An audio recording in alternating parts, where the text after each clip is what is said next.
بسم اللہ الرحمن الرحیم۔ السلام علیکم معزز طلبہ کرام، آپ سب کیسے ہیں؟ آج ہم اصول الشاشی کے سبق نمبر 93 کو پڑھیں گے۔ آج کے سبق کا عنوان ہے امر کے حکم کے متعلق اختلاف۔ آج کی ہماری عبارت فصل اختلف الناس سے شروع ہوتی ہے۔ آئیے سب سے پہلے عبارت پڑھ کے ترجمہ کرتے ہیں، اس کے بعد باقاعدہ سبق کی وضاحت کی طرف بڑھتے ہیں۔ مصنف علیہ رحمہ لکھتے ہیں فصل اختلف الناس فی الامر المطلق۔ یہ فصل ہے ایک نئی کہ لوگوں نے امر مطلق میں اختلاف کیا، ای المجرد عن القرینۃ الدالۃ علی اللزوم وعدم اللزوم، یعنی وہ امر مطلق کہ جو ایسے قرینے سے خالی ہو جو لزوم اور عدم لزوم پر دلالت کرے، نحو قولہ تعالی، جیسا کہ اللہ تبارک و تعالی کا فرمان وَإِذَا قُرِئَ الْقُرْآنُ فَاسْتَمِعُوا لَهُ وَأَنصِتُوا لَعَلَّكُمْ تُرْحَمُونَ، اور جب قرآن پڑھا جائے تو اس کو کان لگا کر سنو اور خاموش رہو تاکہ تم پر رحم کیا جائے۔ اور اسی طرح نحو قولہ تعالی، اللہ تعالیٰ کا فرمان وَلَا تَقْرَبَا هَٰذِهِ الشَّجَرَةَ فَتَكُونَا مِنَ الظَّالِمِينَ، اور تم دونوں اس درخت کے قریب نہ جاؤ کہ کہیں نا انصافوں میں سے نہ ہو جاؤ۔ یہ ہمارے آج کے سبق کی عبارت تھی اور اس کا ترجمہ تھا۔ اب آئیے اس سبق کی وضاحت کی طرف بڑھتے ہیں۔ اختلف الناس فی الامر المطلق سے مصنف امر مطلق موجب یعنی حکم کے متعلق اختلاف کو بیان کر رہے ہیں۔ امر مطلق سے مراد کیا ہے؟ تو امر مطلق سے مراد وہ صیغہ امر ہے جو لزوم اور عدم لزوم کے قرینے سے خالی ہو، یعنی ڈانٹ اور تنبیہ وغیرہ سے خالی ہو۔ اور امر مطلق پر مصنف نے کتاب اللہ سے دو مثالیں دی ہیں۔ پہلی مثال تو آپ نے وَإِذَا قُرِئَ الْقُرْآنُ فَاسْتَمِعُوا لَهُ وَأَنصِتُوا لَعَلَّكُمْ تُرْحَمُونَ سی دی کہ اس آیت میں دو صیغے امر کے ہیں، ایک فَاسْتَمِعُوا ہے اور دوسرا وَأَنصِتُوا ہے، اور دونوں لزوم اور عدم لزوم کے قرینے سے خالی ہیں۔ آیت کے آخر میں لعلکم ترحمون، یہ امر مطلق کے خلاف قرینہ نہیں۔ دوسری مثال میں وَلَا تَقْرَبَا هَٰذِهِ الشَّجَرَةَ فَتَكُونَا مِنَ الظَّالِمِينَ۔ اب اس آیت میں لا تقربا بظاہر اگرچہ نہیں کا صیغہ ہے، مگر امر کا معنی یہ بھی دیتا ہے کہ لا تقربا بمعنی ہوگا اجتنبا، کہ تم رک جاؤ، پرہیز کرو، اجتناب کرو۔ اور یہ بھی لزوم اور عدم لزوم کے قرینے سے خالی ہے۔ اور اس کے آخر میں فتکونا نہیں کا جواب نہیں بلکہ وہ مستقل معطوف ہے۔ خلاصہ یہ ہے کہ ان دونوں آیتوں میں امر مطلق ہے۔ اب امر مطلق کے اندر اختلاف چونکہ ہوتا ہے تو اس اختلاف کی وجہ کیا ہے؟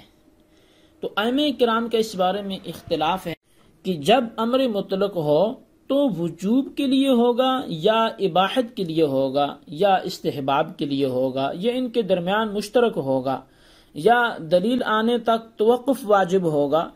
اس اختلاف کی بنیادی وجہ یہ ہے کہ امر کے 21 سے زائد معانی کے لیے کیونکہ امر آتا ہے اور کثرت سے قرآن و حدیث اور ادب عربی میں استعمال ہوتا ہے، اس وجہ سے امر مطلق کے حکم میں ائمہ کرام کا اختلاف واقع ہو گیا۔ اب مصنف نے امر مطلق کے جو موجب ہے، حکم ہے، اس میں اختلاف کو بیان کرتے ہوئے فرمایا اختلف الناس، لوگوں نے اختلاف کر دیا یا لوگ مختلف ہو گئے۔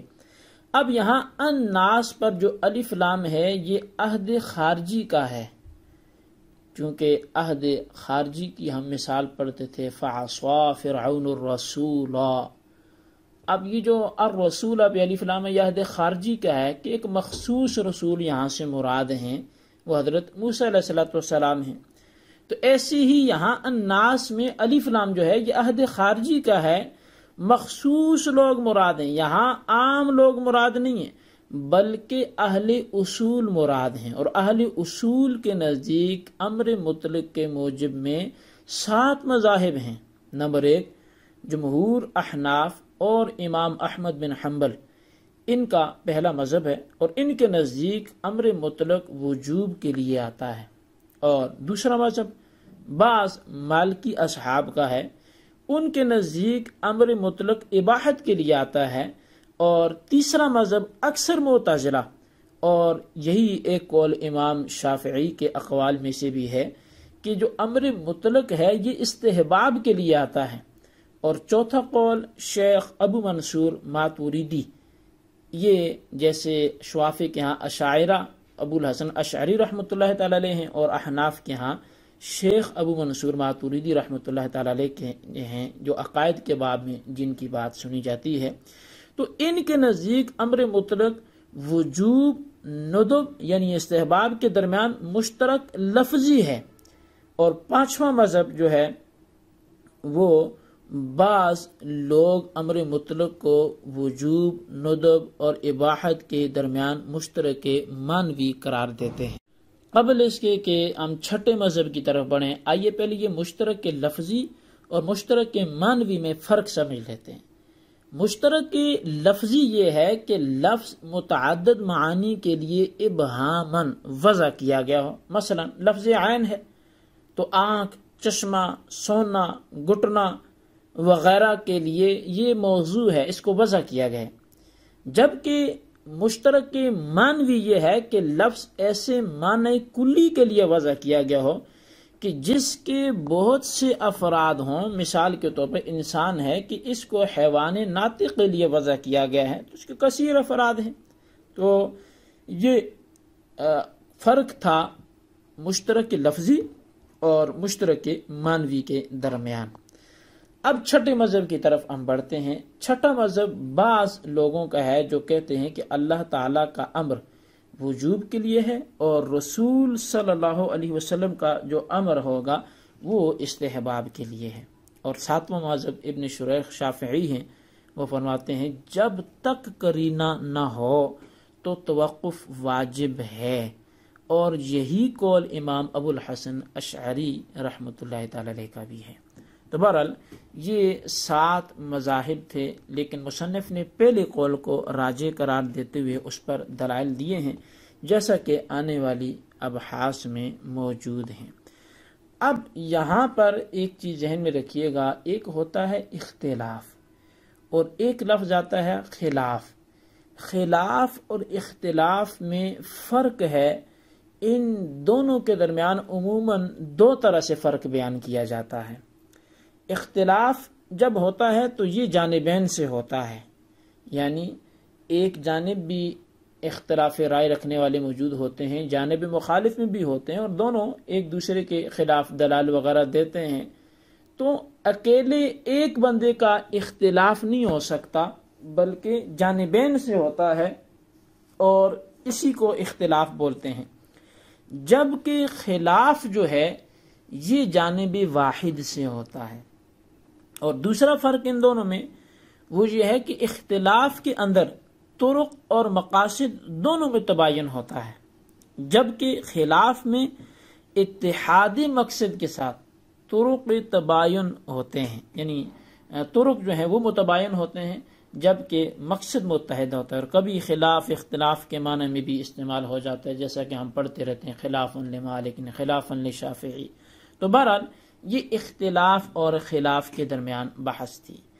ایک بحث ندب اور اباحت میں بھی ہوتی ہے کہ استحباب اور اباحت میں کیا فرق ہے.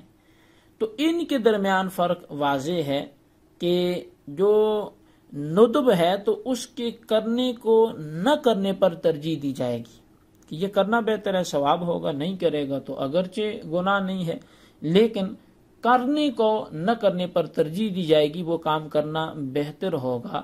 جیسا کہ کئی مستحبات جو ہیں نماز کے یا وضو کے یا غسل کے، اگر کرتا ہے تو اچھا کام ہے، تو کرنا بہتر ہے مستحبات کو، اور اگر نہیں کرتا تو گناہ گار بھی نہیں ہے، لیکن نہ کرنے پر کرنے کو ترجیح دی جائے گی۔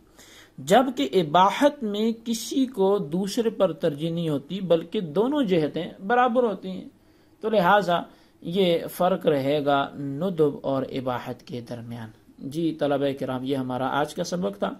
آج کے سبق میں ہم نے امر مطلق کے حوالے سے پڑھا، اس میں موجود اختلاف پڑھا، 7 مذاہب پڑھے، اور آخر میں ہم نے مشترک لفظی مشترک معنوی کے درمیان فرق، اختلاف اور خلاف میں فرق، ندب اور اباحت میں فرق پڑا۔